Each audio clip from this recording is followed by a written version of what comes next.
प्राप्त हुआ मिला। जब मध्य रात्रि में पत्नी मायके चली जाती है और मध्य रात्रि में पत्नी की याद उनको सताने लगता है, तो मध्य रात्रि में ही घर से बाहर वो निकल जाते हैं। मौसम बहुत गड़बड़ था, जोरों की तूफान उठी हुई थी, बारिश भी जोरों का था और नदी पार करके उस पार जाकर ही वो ससुराल जाते।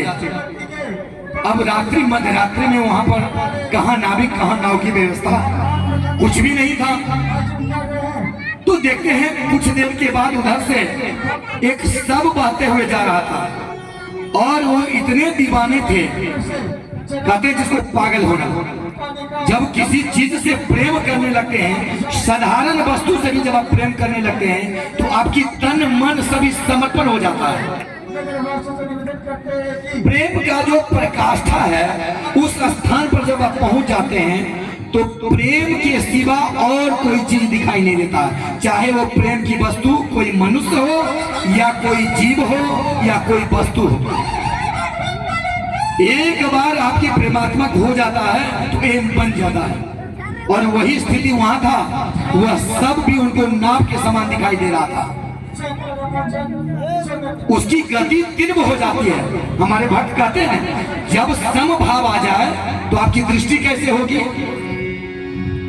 वो जहां भी देखे सिर्फ एक ही लक्ष्य दिखाई देता है और उसी चीज को प्राप्ति करना चाहता है। जैसे कल की कथा में हम जटायु प्रसंग में बताए थे कि भगवान नारायण बार बार उनको वरदान दे रहे हैं जटायु जी को, आप मांग लीजिए, जो पुत्र का फर्ज है वो सारा हम निभाएंगे, लेकिन मुझे अभी अपने पिता के पास पहुंचा दीजिए। तो वहां पर मैं जटायु जी क्या कहते हैं, कहते हमें कुछ प्रलोभन मत दीजिए, प्रलोभन किसी प्रकार का मेरे ऊपर नहीं चलेगा। ये दुनियादारी, ये मकान जमीन जायदाद वाहन सुख सुविधाएं ये सारे क्षणिक हैं, ये सारे खिलौने हैं, इसमें हम पढ़ने वाले नहीं हैं। मुझे क्या चाहिए, तो मुझे आप चाहिए, सिर्फ तू। कैसे, क्या कह रहे हैं कविता की पद में से, चांद तारे नहीं गुफ्तगू चाहिए, कुछ खिलौने नहीं मुझको तू चाहिए, कुछ खिलौने नहीं मुझको तू चाहिए, चांद तारे नहीं गुफ्तगू चाहिए, चांद तारे नहीं, कुछ खिलौने नहीं, कुछ खिलौने नहीं मुझको तू चाहिए, चांद तारे नहीं।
मन के फूल सही, कुछ और नहीं, कुछ और नहीं, मुझको तू चाहिए चांद तारे, मुझको चाहिए चांद तारे नहीं, मुझको तू चाहिए। कुछ खिलौने नहीं, कुछ खिलौने नहीं, मुझको तू चाहिए चांद तारे नहीं, मुझको तू चाहिए चांद तारे नहीं। भगवान नारद पूछते हैं क्यों? संसार में जो आते हैं भगवान के मंदिर में जाते हैं तो कहते हैं हे भगवान मुझे पुत्र हो, पुत्री हो, विवाह कार्य अच्छा हो जाए, नौकरी मिल जाए, जमीन जायदाद हो जाए, नाना प्रकार के सुख सुविधाएं हो जाए, नाना प्रकार के मकान बन जाए, कई मकान हो, जमीन जायदाद हो, और तुम कहता है सिर्फ तुम चाहिए। ऐसा क्या है? तो जटायु जी कहते हैं सब कुछ जितने जो आप देने वाले हैं उस सभी में सब आपका है, ये तन भी आपका है, भोग भी आपका है, मन भी आपका है, सब आपका है। लेकिन क्या चाहिए? मैं नहीं, मेरा नहीं, तन किसी का है दिया। मैं नहीं, मेरा नहीं है, तन किसी का है दिया। जो भी मेरे पास है वो धन किसी का है दिया। कुछ भी मेरा नहीं है। देने वाले ने तुझे दे दिया किस शान से। लेने वाला क्या करता है? लेने वाले का उठा है मेरा अभिमान से। इस फिजा की जो भी सब है सब तेरा ही है दिया। मैं नहीं, मेरा नहीं है, तन किसी का है दिया। बार बार भगवान जटायु से कहते हैं और बार बार जटायु जी वहां से पलट जाते हैं। बोले मुझे और क्या चाहिए? सिर्फ तुम चाहिए। बार बार जब भगवान नारायण कहते हैं अच्छा ठीक है वरदान मांग लो, बोले नहीं वरदान नहीं चाहिए। बोले क्यों? बोले हमको पुत्र चाहिए था जो दशरथ जी से मांग के लाए और आप मेरा पिता बन हुए। तो जिसको पुत्र की आवश्यकता हो पिता लेके क्या करेगा? हमें पिता नहीं पुत्र चाहिए। अंत में भगवान राम वहां जटायु जी से कहते हैं धन है जटायु और धन है तेरी भक्ति।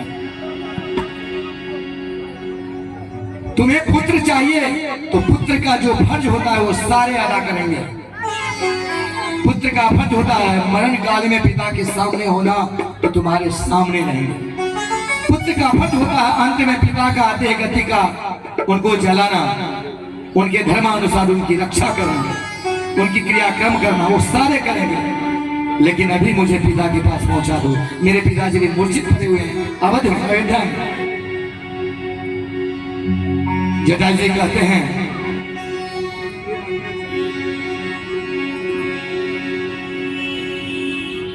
आपको हम अपने आपके पिताजी के पास हम पहुंचा देंगे, लेकिन मेरा फिर क्या ठिकाना होगा? मेरा जीवन का क्या उद्देश्य होगा? वहां पर राम जी वहां से कहते हैं जो दशरथ जी तो बोले थे हे रघुकुल रीत सदा चलिया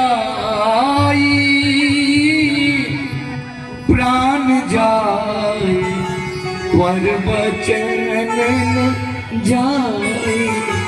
राम सिया राम सिया राम जय जय राम। ये जटायु जी कह रहे हैं जब आपके पिताजी दशरथ जी हमको वचन दिए थे और यदि आप चले जाइएगा तो फिर वचन का क्या होगा। तो वहां पर भगवान राम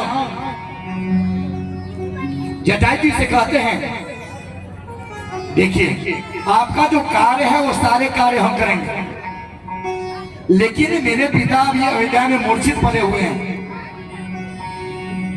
तो कहते हैं फिर आप चले जाइएगा तो मेरा देखिएगा क्या, पता नहीं जिह्वा पर आपका फिर उच्चारण होगा कि नहीं होगा, मन भटकते रहता है। कहते हैं ये मन बड़ा चंचल है, कैसे तेरा भजन करूं, जितना इसे समझाऊं उतना ही मचल जाए राधे तेरी चरणों की, श्यामा तेरी चरणों की, एक धूल तो मिल जाए सच कहते हैं राधे, सच कहते हैं राधे, तकदीर संभल जाए राधे तेरी चरणों की।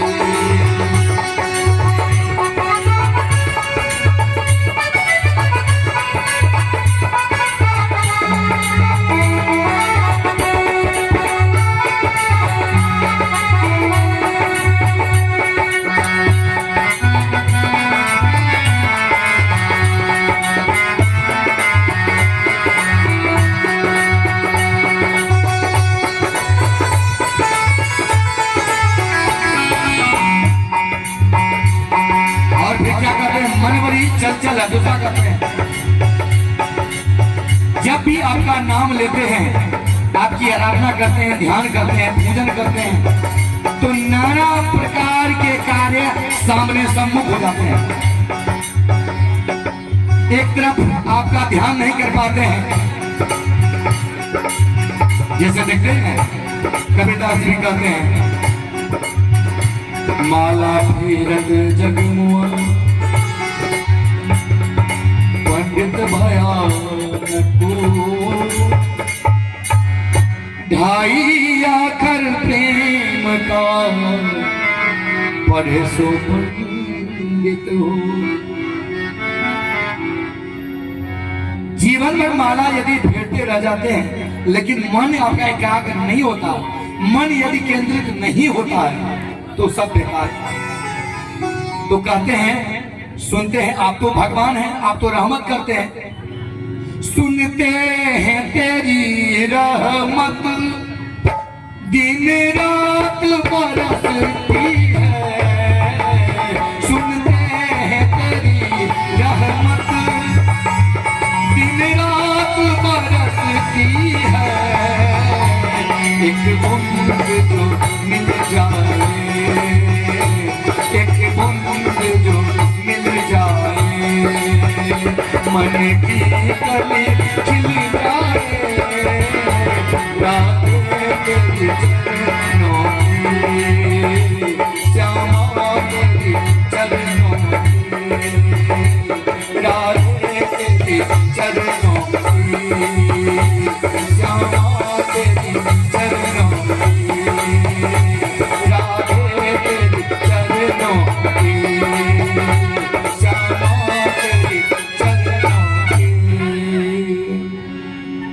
बार बार जटायु जी को समझाते हैं और समझा करके पुनर्धाम को जाते हैं।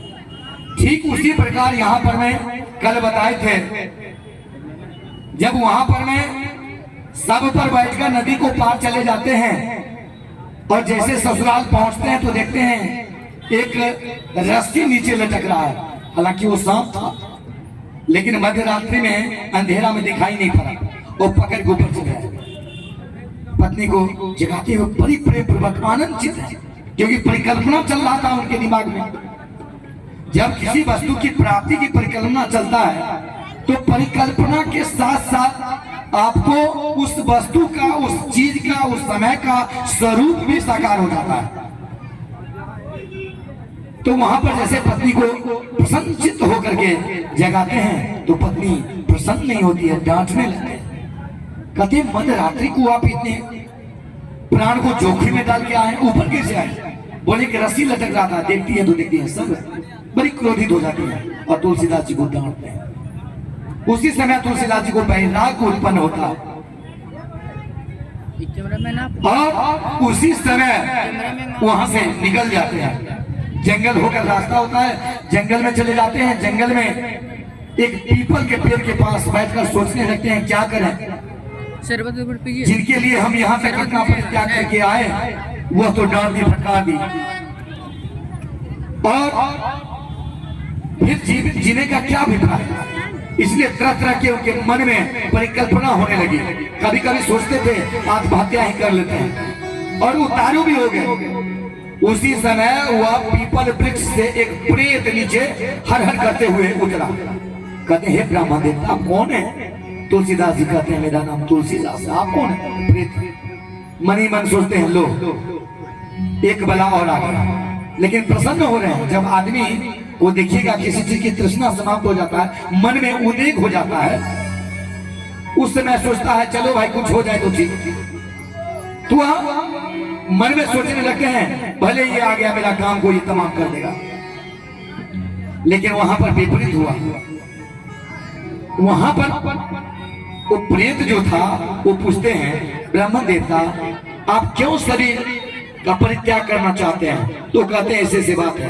तो क्या करना चाहते हैं? बोले देखिए हमको भगवत प्राप्ति चाहिए, राम जी का दर्शन करना चाहते हैं, मैं उन्हीं से अनन्य प्रेम करते हैं। कहते हैं देखिए राम जी से दर्शन हो जाए, राम जी का से साक्षात्कार आपका हो जाए, साकार रूप में आपको दर्शन दे दें, ये तो मेरे बस की बात नहीं है, लेकिन हाँ एक उपाय बता सकते हैं। बोले कौन सा? बोले आपको हनुमान जी से मिलवा सकते हैं। बड़े प्रसन्न हो जाते हैं तुलसीदास जी। बोले वो कैसे? बोले चले जाइए आप नदी के किनारे में, संध्या काल में राम कथा होता है। कथा में सबसे पहले जो आते हैं और जो सबसे पहले जाते हैं, ध्यान दीजिएगा, जो सबसे पहले आते हैं और सबसे लास्ट में जाते हैं वो कौन होंगे? कोई और नहीं, अंजनी पुत्र हनुमान जी होंगे। उनके चरण को यदि आप पकड़ लेंगे तो आपका बेड़ा पार हो जाएगा।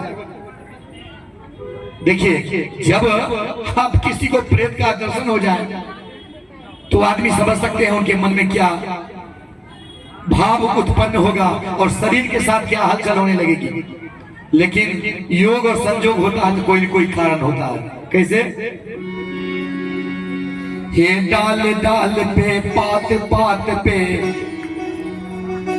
डाल डाल पे पात पात पे लगे हैं फूल हजार, अरे कोई कारण होगा। डाल डाल पे पात पात पे लगे हैं फूल हजार, अरे कोई कारण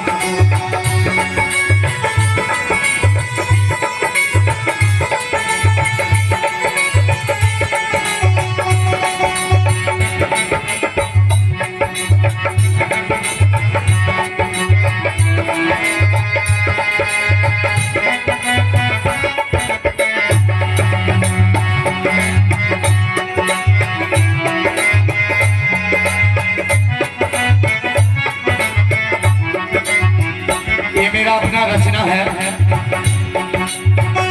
आप मेरे YouTube चैनल पर जाइएगा मुकेश भास्कर म्यूजिक, तो 18 कैसेट है उसमें मेरा निकाला हुआ भजन और कथा भी है, वहां पर भी ये मिल सकता है। तो कहते हैं एक राजा से बने भिखारी, एक मंदिर के बने पुजारी,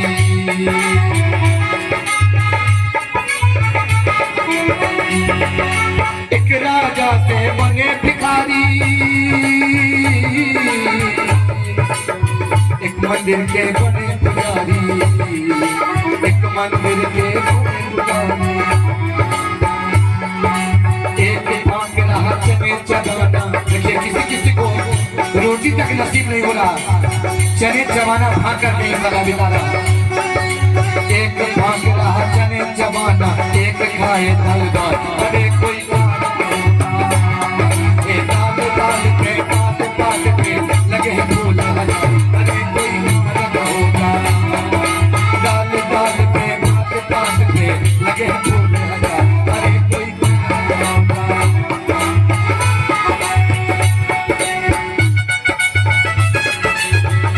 बोले बजरंग बली की, राजा रामचंद्र की।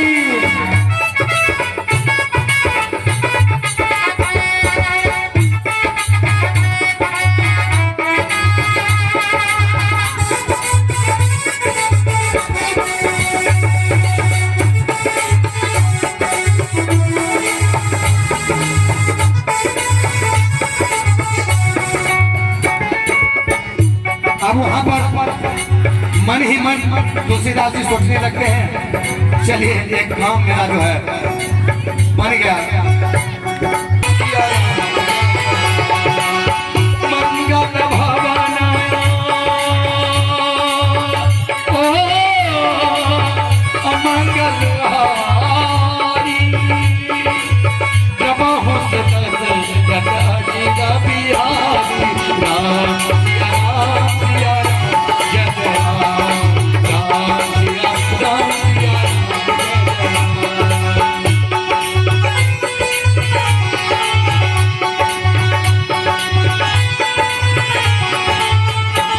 तेजे हरि कथा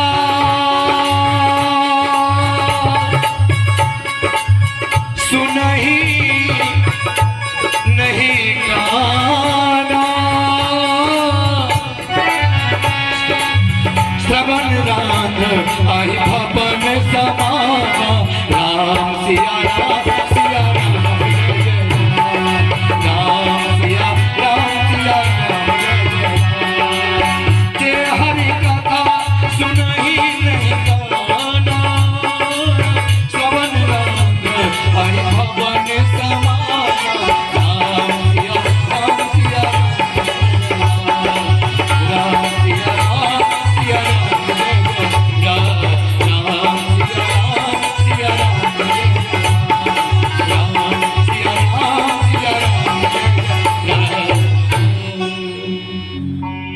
बिनु सत्संग विवेक न होई, और राम कृपा बिन सुलभ न सोई।